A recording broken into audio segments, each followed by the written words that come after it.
Hola queridos hermanos, reciban un afectuoso saludo y sean todos mis hermanos y mis hermanas con corazón bienvenidos al estudio de toda la lección de mi escuela sabática. En esta semana estamos estudiando una lección que en realidad es una lección que tiene grande impacto. Días atrás hemos sido testigos del gran eclipse total, las señales en el cielo. También hemos sido testigos cómo un diluvio cayó sobre Estados Unidos, particularmente en este estado de Texas, y de manera directa en el lugar de, afectó grandemente el área de Houston, el norte de Houston, tanto al este como al oeste, pero de manera particular dio el huracán en Corpus Christi. Esto ha sido testimonio glorioso de cómo Dios, a pesar de tanta calamidad de este mundo, protege a sus hijos. Pero me dejó grande impacto que antes del huracán, antes de la tormenta tropical llamada Harvey, vi algo interesante. Y vi el arco iris de la promesa, el pacto de Dios, que nunca más volvería a cubrir la tierra con agua como lo hizo en el diluvio. Esto es muy importante porque yo he sido testigo de todo lo que ha pasado por aquí. Sin embargo, Dios ha sido bueno y aquí estamos a pesar del atraso, a pesar de tantos problemas. La lección de esta semana es los dos pactos. Esta lección promete aclararnos lo que es la historia de Agar, de Ismael y de manera particular cómo Agar representa el monte Sinaí. Además de esto, representa también el caso de Sara, de Isaac, como también el esfuerzo humano. Con el esfuerzo humano, muchos han querido de alguna manera ganar el favor de Dios, ganar la gracia. Sin embargo, el pacto que Dios ha hecho con todos nosotros es que tengamos confianza, que creamos en Él, que obedezcamos su promesa de perdón, salvación y de vida eterna. Esta semana vamos a estudiar los dos pactos.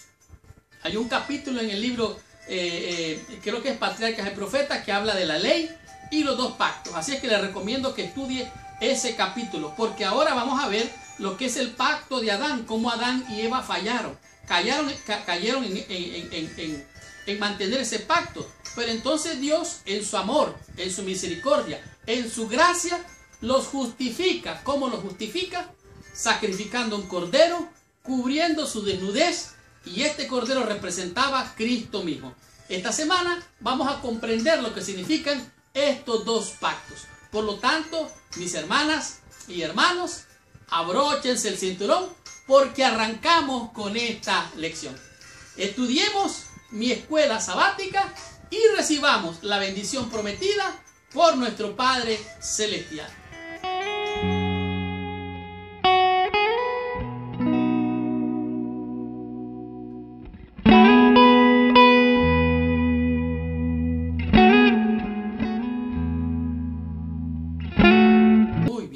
El versículo clave o de memoria para la lección de esta semana lo encontramos en el libro de Gálatas, en el capítulo número 4, el verso número 26. La Biblia dice así: pero antes de entrar en el estudio o el repaso de la lección de esta semana, te pido que por favor, ahí donde estás, cierres tus ojos, inclines tu cabeza y oremos a nuestro Padre Celestial. Señor Dios y Padre nuestro, en el nombre santo y precioso de nuestro Señor y Salvador Jesucristo, venimos ante tu presencia. En primer lugar, Señor, dándote gracias porque para siempre es tu amor y tu misericordia. Tu gracia nos alcanza hasta este tiempo con el nuevo pacto que tú has hecho con nosotros. Ayúdanos, Señor, a comprender tu palabra, que encuentre un lugar en nuestros corazones y sea de bendición para salvación. En el nombre de Jesús, amén y amén. Pues bien, Gálatas capítulo 4, versículo 26, dice así: mas la Jerusalén de arriba, la cual es madre de todos nosotros, es libre. ¿Cómo es la Jerusalén de arriba? Es libre. ¿Y quién es ella? Es la madre de todos nosotros. La Jerusalén de arriba representa la esposa del Cordero. Ella es libre. ¿Por qué? Porque todos los que están en Cristo son nuevas criaturas, son libres. Mientras que la iglesia terrenal, la iglesia nominal, la iglesia militante está en esclavitud aquí en esta tierra. Sin embargo, la Jerusalén, la iglesia triunfante, la iglesia invisible, es una iglesia libre porque ha sido lavada en la sangre del Cordero de Dios que quita el pecado del mundo. Por lo tanto, es libre en el nombre glorioso de nuestro Señor y Salvador Jesús. Libre, porque donde está el Espíritu de Dios, allí hay libertad. Donde no está el Espíritu de Dios, no hay libertad. Por lo tanto, es muy importante entender que la iglesia triunfante, la iglesia invisible, es la iglesia que tiene libertad. No está limitada, no está prisionera de reglas, de conceptos. ¿Por qué? Porque los que están en el Espíritu no están sujetos a ninguna ley, más que a la ley del Espíritu, la ley de amor, la ley del Espíritu de gracia.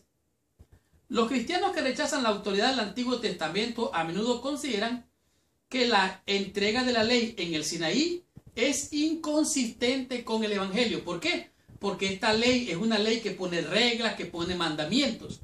Y la ley que Dios pone en nuestros corazones, lo que es la ley moral, que es la misma ley que fue escrita en piedra, nos da libertad. Por lo tanto, ellos dicen que es inconsistente. Ellos alegan que el pacto dado en el Sinaí representa una era de la era cristiana, una dispensación. Además de esto, ellos consideran que la historia de la humanidad en la que la salvación se basaba solo en la obediencia, pero que el pueblo realmente fracasó. ¿Por qué?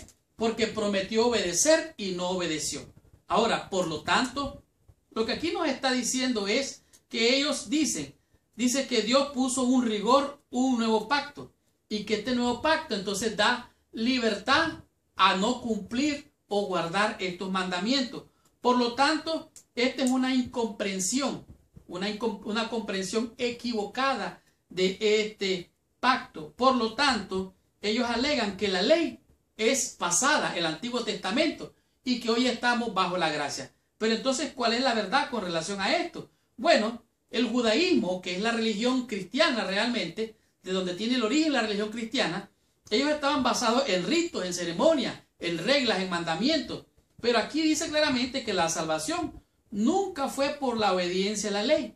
En realidad, el judaísmo, aunque tenía el legalismo que aplicaba que la ley, había que cumplir la ley, en realidad era un pacto, era una religión, se puede decir, de gracia.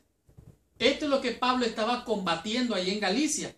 Era una perversión del evangelio, tratar de hacer que los hermanos cumplieran, hicieran y se sometieran a ciertas reglas ceremoniales, incluyendo la circuncisión. Aquí dice claramente, los dos pactos no son una cuestión de tiempo, sino que reflejan las actitudes humanas.